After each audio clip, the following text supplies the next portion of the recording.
When David was still a boy, he was the youngest son in the house of Jesse. In those days, being the youngest meant being overlooked, while his older brothers stood tall, strong and trained for war.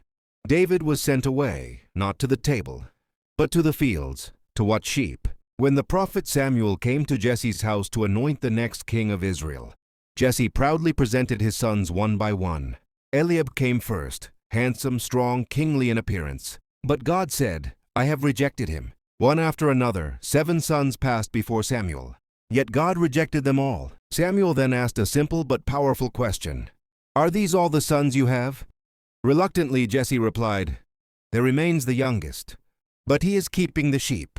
David was not even considered important enough to be invited.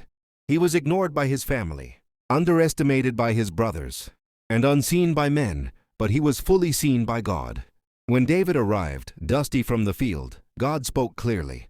"Arise, anoint him, for this is the one." Oil was poured on the head of the boy nobody chose. In that moment, the rejected stone became God's chosen cornerstone. Later, when Goliath stood before Israel, David's own brothers mocked him. Saul doubted him. The army laughed at him. But David did not fight with size or armor. He fought with faith.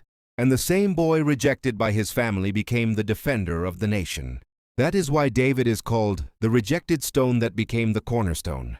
Not because men rejected him, but because God selected him where others failed. The lesson is clear. People look at appearance, position, and age, but God looks at the heart. What your family overlooks, God may be preparing to lead. What people reject today may become the foundation tomorrow. So if you feel forgotten, ignored, or rejected, remember David. The stone they overlooked became the foundation God chose. What men reject, God raises. What looks small today will shake nations tomorrow. If this message spoke to your spirit, don't scroll away. Subscribe now to the Spiritual Growth Hub for messages that strengthen your faith, awaken your purpose, and remind you who God has called you to be.